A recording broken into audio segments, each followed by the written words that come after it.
The steady wail of traffic outside barely registered in Ava Bennett's mind. She sat curled up at the small table by the window of her worn-down New York apartment, city lights bleeding through thin curtains onto her trembling hands. In front of her, a stack of medical bills loomed like a verdict. $38,000, 0 cents. The cost of keeping her mother alive. The strongest woman she had ever known was dying of late-stage cancer, and Ava had nothing left to give but overtime hours, instant noodles, and fragmented sleep. She worked 3 jobs, each one draining the last bit of energy she had. Her main shift in the morning was at Maple and Ink, a quiet, cozy bookstore cafe tucked in a corner of the restless city. It smelled of fresh espresso and old pages, a small reprieve in a world that never slowed down. But peace didn't pay hospital bills. She shoved the papers into her backpack, her nails digging into her palms, as if pressing hard enough could keep everything from falling apart. Her morning shift started in less than an hour. She hadn't eaten since yesterday. The face in the mirror reflected sunken eyes, hastily tied hair, and the hardened look of someone too used to survival. Ava had once been a literature major, dreaming of becoming an editor. But dreams didn't last long in a city that demanded everything and gave nothing back. Now, all she had left was reality. A life lived paycheck to paycheck, one shift at a time. At Maple and Ink, she hung up her coat, tied on her apron, and forced a breath through tight lungs. Then she smiled, a rehearsed, mechanical smile, and stepped behind the counter. A new day had begun, though for her, the days never truly ended. They just blurred together. A cycle of exhaustion, responsibility, and the fragile hope that someday things might get better. The Maple and Ink cafe felt warmer than usual that morning. Sunlight streamed between dusty bookshelves, blending with the scent of espresso and aged paper. A kind of peace Ava no longer had time to feel. She had just finished tying her apron when the doorbell chimed. He walked in like the world belonged to him. Julian Hart, a perfectly tailored gray suit, steel-colored eyes, and the presence of someone who had never been told no. Ava had served him many times over the past 6 months, always the same order, double espresso, no sugar. And in all that time, he had never once looked at her. Until today. She felt his gaze on her as she picked up the marker to write the name on his cup. "Your name?" Ava asked, her tone steady, just like always. Julian raised an eyebrow slightly, his eyes scanning her face. "Are you new here?" Ava's professional smile didn't falter, though a flicker of irritation sparked beneath it. "Not quite. I've been working here 6 months. You just never noticed." A ghost of a smile touched Julian's lips, as if she just managed to intrigue him. An oversight, clearly. He pulled out a sleek black card and swiped it without glancing at the screen. Then he looked at her directly. "Skip the coffee. Have dinner with me." Ava blinked. The invitation was delivered without hesitation, like he was offering her a paper bag, not a proposition. She had dealt with wealthy men before. Most carried the same weapon, the assumption that people would say yes. Julian Hart was no different. She pushed the card back toward him, slow but firm. "I don't date customers, Mr. Hart." There was no embarrassment on his face, only a lazy smirk and the subtle tilt of his head like he was playing a game he was certain to win. "Everything has a price," he said softly, eyes flicking to the name tag pinned to her apron. "It's just a matter of finding the right number." It was polite, it was smooth, it was a knife. Ava's chest tightened. He wasn't speaking in generalities. He was testing her pride, her boundaries, the thin lines she walked every single day. She set his cup down on the counter with a sharp motion. "Your coffee will be ready at the end of the bar, and don't come back." Julian chuckled quietly, entirely unbothered. He reached into his jacket and pulled out a black business card, his name embossed in silver. On the back, a single line. $1 million one night. His voice came quiet, deliberate. "You look like someone who could use the money." Ava stood frozen. Her heart pounded, her face flushed. Shame, anger, humiliation. She wanted to tear the card apart, scream, tell him to go to hell.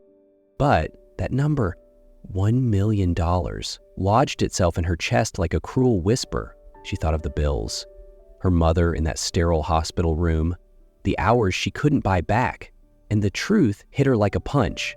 No one was coming to save them. Her fingers trembled, and in a moment of reckless instinct, she slipped the card into her apron pocket. "Your coffee is at the end of the bar." Her voice was ice. Julian took the cup, said nothing, and walked away. The door closed behind him. But inside Ava, something far more dangerous had opened. A door to a choice she never imagined she'd even consider. The business card in Ava's apron pocket burned all day like a brand. She poured coffee, smiled at customers, repeated names with mechanical rhythm. But inside, her mind was locked in a suffocating room where one sentence kept repeating, $1 million, one night. She hated herself for not throwing it away. But she couldn't stop thinking about it. That number, that door, that whispered thought inside her, just one night, just once, your mother needs to live. By the time her shift ended, Ava dragged herself home. Her mother was asleep, the oxygen machine hissing gently beside the bed. The room was still, but the silence screamed. Another bill on the table, $4,275.00 for the next round of testing. No insurance, no backup, no more time. She sank into a chair, her hands trembling, not from fear, but from truth. She had lost, not to Julian, but to reality, to poverty, to the kind of hopelessness that dreams can't outrun. Then she pulled out her phone. Her fingers didn't resist this time. 3 rings. Ava. His voice came calm, composed, dangerously familiar, as if he'd known all along she would call. "I hate you," she whispered, like it was her last line of defense. "That's okay," Julian said gently. "I only need your answer." Silence. Then, from a voice that didn't sound like her own, "Tomorrow night, send me the address." Time became a blur, and suddenly she was standing in front of the Hartmore Hotel, staring up at the cold, glowing glass. The city reflected back at her, dazzling and distant. She wrapped her coat tighter, but nothing could keep out the chill in her chest. The elevator climbed without sound. The doors opened into gold-lit silence. Marble floors, high ceilings, a sweeping view of New York behind floor-to-ceiling windows. And in the center of that luxury, Julian Hart sat with a glass of whiskey, watching her. "You're on time," he said. Ava didn't flinch. Her voice cut through the room like a blade. "Let's get this over with." Julian stood, unhurried. He walked to a nearby table, opened a sleek black briefcase, and pulled out a document. No flourish, no games. A contract. No fine print, no hidden clauses, just one question. Do you accept the terms? One night, $1 million. Ava took the pen. Her heart pounded, not from fear, but from the knowledge that after this, there would be no way back. But there was no other way forward either. Without hesitation, she signed. It wasn't just a business deal. It was surrender. A declaration that Ava Bennett, the girl who had fought to stand tall, had finally been broken by the weight of surviving. And yet, in that moment, neither of them realized. This night wouldn't just bind them in a deal, it would ignite something neither of them could control. The next morning, pale light crept through the thick curtains, casting soft streaks across the quiet room. Ava lay still in the unfamiliar bed, feeling like her soul had been peeled away. Everything inside her felt hollow. No anger, no relief, just emptiness. Julian was still asleep beside her, his breathing even, his face relaxed, untouched by what had happened the night before. Ava glanced at him for a second. Without feeling, just detachment. This was the man who had paid $500,000 for one night with her. And what unsettled her most was that it had all been so easy. She slipped out of bed silently, pulling on her clothes. No words, no tears. But as she stepped out of that penthouse, walked down the quiet hallway and into the sterile, freezing elevator, Ava knew that something inside her had been lost forever. Her pride, her sense of self, or maybe the version of herself she had been trying to protect all along. She didn't know what came next, but one thing was certain. She was no longer the woman she had been yesterday. 4 days passed like a silent wound that refused to close. Ava returned to Maple and Ink like a ghost. She poured coffee, wiped counters, smiled at customers, all muscle memory, but inside she felt hollow. She didn't cry, she didn't wait for a call. Julian had vanished, not just from her phone, but from the world, as if that night had never happened. Sometimes, as she stared at the gray light filtering through the cafe windows, she asked herself, would anything be different if I had thrown that card away? If I hadn't made that call? But the worst question was always, why hasn't he said anything? On Thursday morning, while she was bent over cleaning the espresso machine, a voice she didn't want to hear pierced the hum of the cafe. "Morning, Ava." She looked up. Mason Grant, Julian's business partner. She'd seen him with Julian a few times, always smirking, always looking like the world was one big game.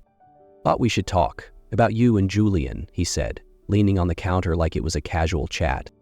"There's nothing to talk about," Ava replied, cold and flat. Mason didn't argue. Instead, he pulled out his phone, unlocked it, and placed it in front of her. One glance, 1 second, and Ava's world collapsed. "Mason, you bet she'd say yes?" "Julian, everyone has a price. Just a matter of the right number." "Mason, $1 million? Bold. Julian, watch me." Ava went still. Her hands clenched the rag so tight her knuckles turned white. Each line on the screen cut deeper than the last. She hadn't just been bought. She had been bet on. A bargaining chip. A sick dare between two rich men who saw women like stocks.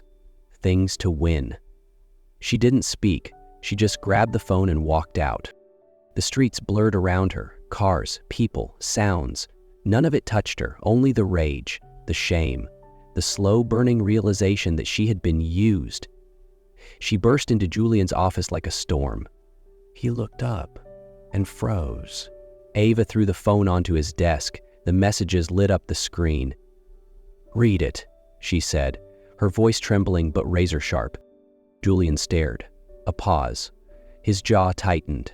Then, "It was a mistake," he said, quietly.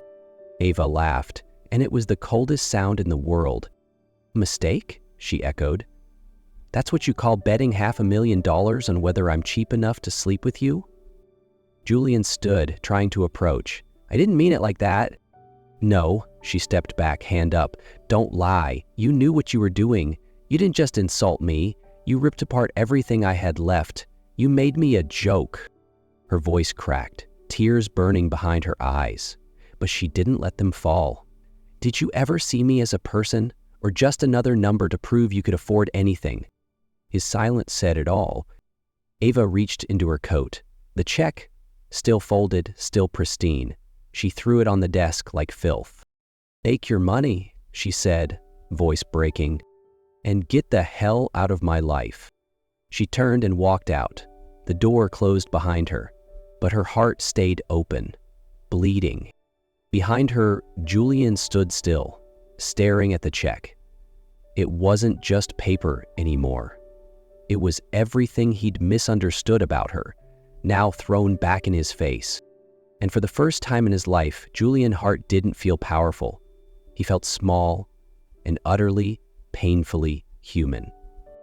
Julian Hart never believed that loss could touch him. He was too used to control-less, of companies, markets, and people. In his world, everything was a transaction. And when the price was high enough, every door eventually opened. But the door Ava closed stayed shut. From the moment she threw that check at him and walked out, Julian was no longer himself. He stood still in his glass-lit office, staring at the paper on the floor as if it were mocking him. He'd once bought entire buildings with a single signature, but being rejected publicly and coldly by one woman, using his own money against him, that was new. He was used to women agreeing, to flattery, to being chased, but Ava was different, and now she was gone. No words, no goodbye, not even a final glance. That night, for the first time in years, Julian couldn't sleep. He lay in his oversized bed, eyes wide open, staring at the ceiling like it might hold the answers. Finally, he picked up his phone. Her name was still in his contacts. He dialed. Ring, ring. Call blocked. He tried texting, bounce back. Julian Hart, the man who had executives waiting months for a meeting, was cut off completely by a girl who had nothing but pride. But he didn't get angry. He didn't blame her. He just felt hollow. And for the first time, he asked himself, if I had no money, no reputation, who would I be? The next day, work became background noise. Meetings shortened, emails unanswered. Assistants knocked, and he didn't even lift his head. His mind kept returning to one thing, Ava's eyes, not full of rage, but disappointment. Not because she hated him, but because he let her down. And that cut deeper than any corporate loss. Julian didn't call again. He knew apologies were cheap now. He had to do something bigger. Days later, he called an emergency board meeting. On the 38th floor of Hartmore Group, he announced, all partnerships with Mason Grant were terminated immediately. No press, no announcement, just a single sentence. I won't do business with people who lack integrity. The room went silent. Some objected. He didn't justify. He didn't care. He wasn't doing this for anyone else. He was doing it to find the part of himself he'd lost. Then came something more. Julian created a private, anonymous fund offering medical treatment grants for patients in need. The first recipient, Ava Bennett's mother. 3 days later, he went to the hospital. No appointment, no grand entrance, just a man with a signed treatment file waiting quietly for a doctor to confirm. When Ava entered the room and saw him standing there, both froze. But Julian didn't speak. No apology, no weak smile, no honest, quiet, and lower than hers. He wasn't there to beg. He was there because he was changing. And he wanted, for once, to be a man worthy of being seen again. Ava stepped into the hospital room, a cup of hot soup in hand. She wasn't expecting anything unusual, just her mother, resting as usual. But when the door swung open, Julian Hart was standing there. Her heart sank, like the air had been sucked from the room. He turned slowly, and for once his eyes weren't proud or guarded. They were quiet, almost humble.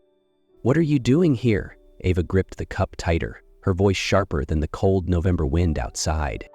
Julian didn't flinch, but he didn't step forward either. He simply stood. Making sure your mother gets the treatment she needs, he said calmly. Not because of you, not out of guilt, but because you deserve the help. She scoffed. I don't need your charity. At that moment, the doctor walked in, holding a thick file, his expression serious but hopeful. Ava, thanks to an anonymous donation from Hartmore, the program has been expanded. Your mother will continue her treatment, and not just her. 4 additional patients were added to the priority list.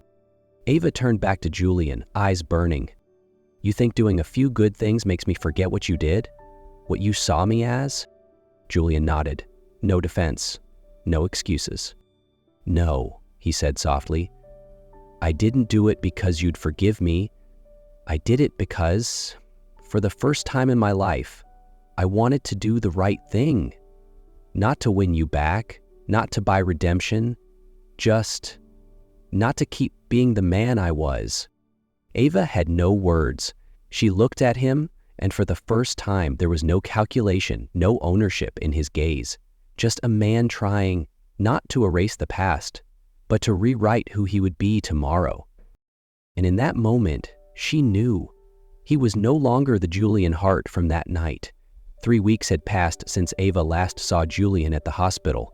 3 weeks of silence, no texts, no calls, no unexpected shadows lingering outside maple and ink like she once half expected. But his name was everywhere in the headlines. Hardmore Group severs ties with Hale and Grant Investments. Julian Hart restructures internal leadership, shifts focus to humanitarian initiatives.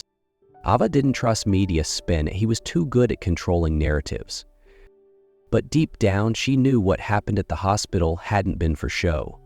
No investor made quiet donations and walked away from credit like that.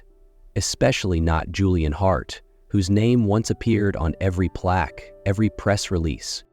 But this time, there was no signature, no photo op, just silent change, left behind like a trail only Ava would ever follow. She had tried to forget him, thrown herself into work, 2 shifts a day, hospital visits, bills, piling faster than she could count. But at night, when the city exhaled and the noise died down, his name echoed in her head, not as the man who had hurt her, but as someone trying to become more. Then, one night, at exactly 1:17 a.m., her screen lit up. Julian Hart. Unblocked. A message blinked onto the screen, a quiet whisper in the dark. I know I can't change the past, but I'm trying to be a man worthy of forgiveness. If you're willing to listen, meet me. No contracts, no money, just 2 people, and maybe a new beginning. Ava sat on her bed, gripping her phone like it might shatter if she let go. Her heart pounded, not out of affection, but from the sheer weight of what those words carried. Part of her wanted to delete the message, but another part, the part that saw him standing silent at the hospital, the part that heard the doctor talk about anonymous generosity, couldn't look away. She read it 3 times, and each time it felt different. Finically, her fingers moved slowly across the screen. Tuesday, 8 p.m. Maple and Ink closes at 7. I'll have coffee ready. Message sent. Ava sat there, phone still in hand, not because she was waiting for a reply, but because for the first time in a long time, she had just opened a door she never thought she'd be willing to unlock. Tuesday arrived faster than Ava expected. She could barely concentrate all day, her hands trembling slightly as she made drinks, eyes darting to the wall clock every hour. Maple and Ink closed at exactly 7 p.m. She cleaned the counter, straightened chairs, dimmed the lights just a bit. The quiet was almost unnerving, and everything from the scent of coffee to the window side table felt like she was standing on the edge of something. Unnamed. At 7:58, a car pulled up outside. Julian stepped out. Not in a suit, no tie, no presence of a billionaire CEO, just a man in a simple coat, walking through the night. The door opened, he entered, their eyes met, no anger, no tension, just 2 people who had hurt each other, now trying not to retreat. You're early, Ava said, already seated, hands wrapped around a steaming cup of coffee. I'm always early, Julian replied, and for the first time there was no arrogance in his voice. He sat down across from her, not too close, no reaching out, just being there. They were quiet at first. The ticking clock on the wall was the only sound between them. Then Julian spoke. I used to believe everything had a price, that control was the only way to avoid getting hurt. He paused, but you were the first person to show me not everything in life can be bought. Ava looked at him. Her eyes weren't sharp anymore, but they weren't soft yet either. And now you think a few good deeds undo all of it? Julian shook his head slowly. No, I don't want to erase anything. I just hope maybe I can begin again, without hiding who I really am. Silence again. Then Ava gently set her cup down. Just coffee, she said. Julian smiled. No bravado, no challenge. Just coffee, he echoed.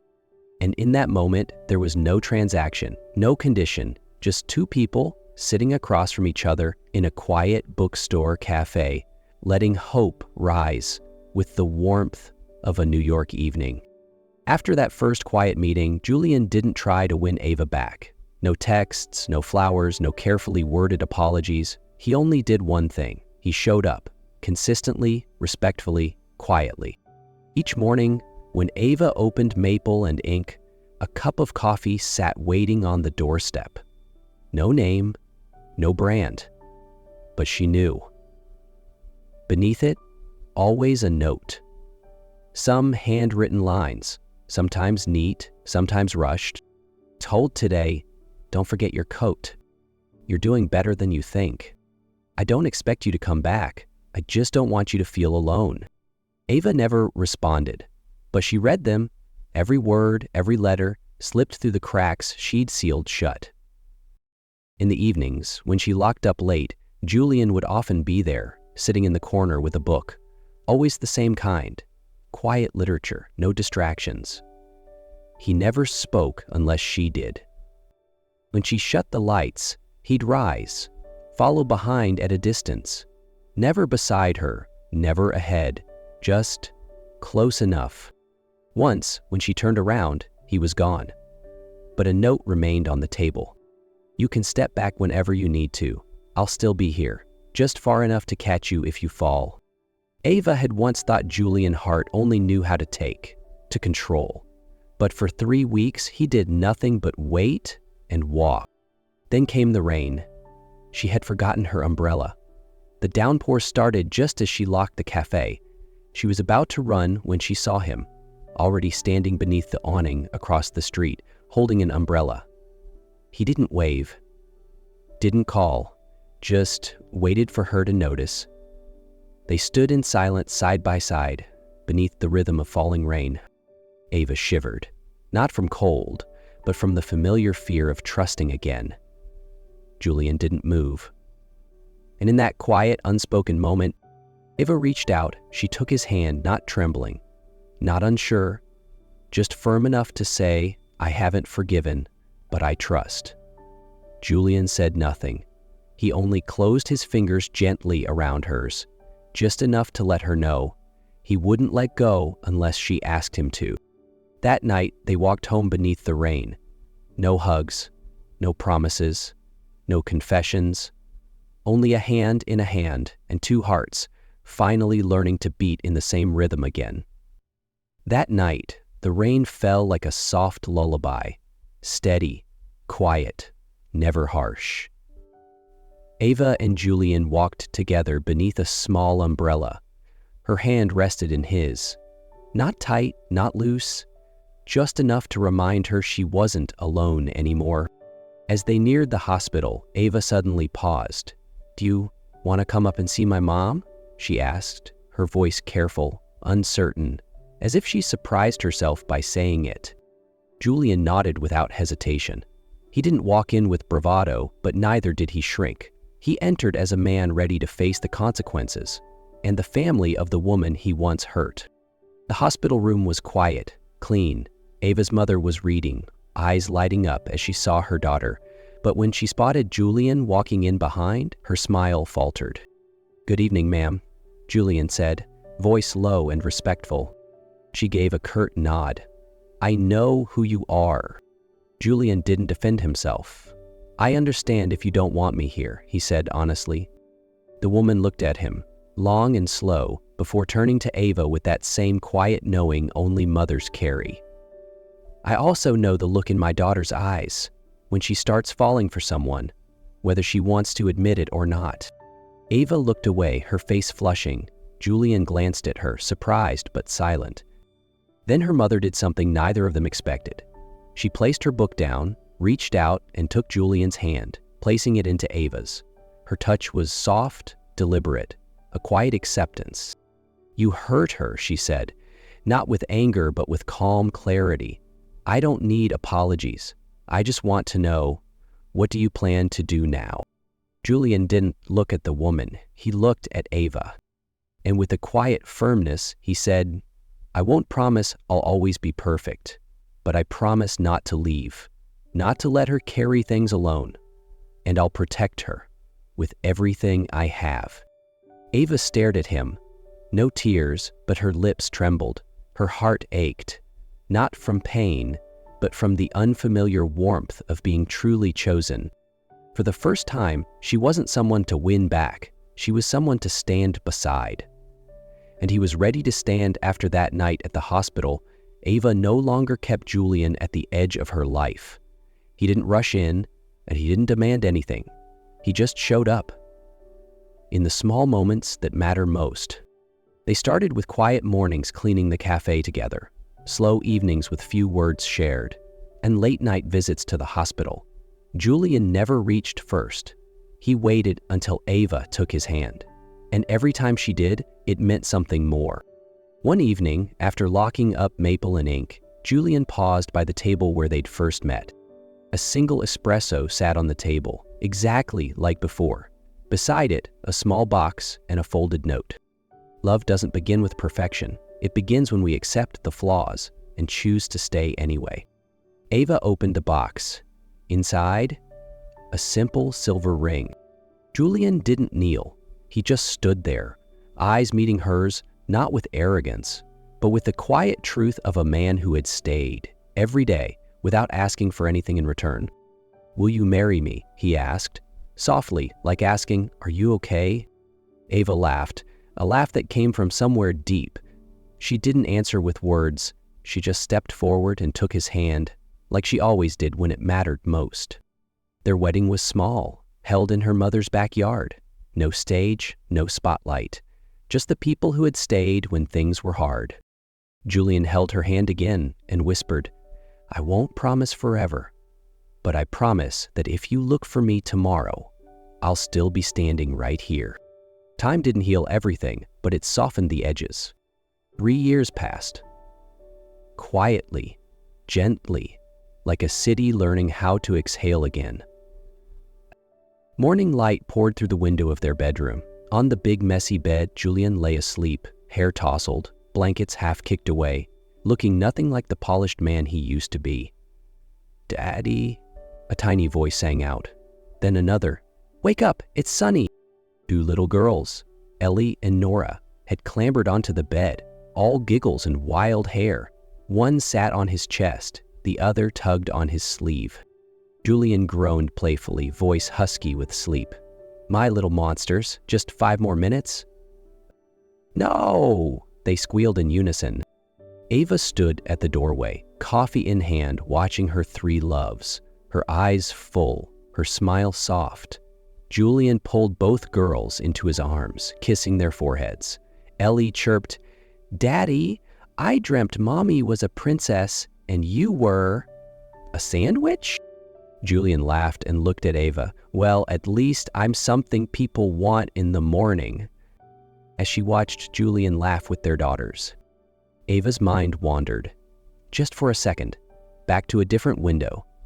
3 years ago, the one in her tiny apartment where she once sat with shaking hands, staring at $38,000, 0 cents in medical bills. Back then, she had nothing but debt, exhaustion, and the desperate hope that her mother might live long enough to see her smile again. She never imagined this version of herself, a mother, a wife, a woman who had walked through fire and somehow come out softer, not burned. Maybe happy endings didn't arrive like fairy tales. Maybe they were built, one step, one scar, one choice at a time.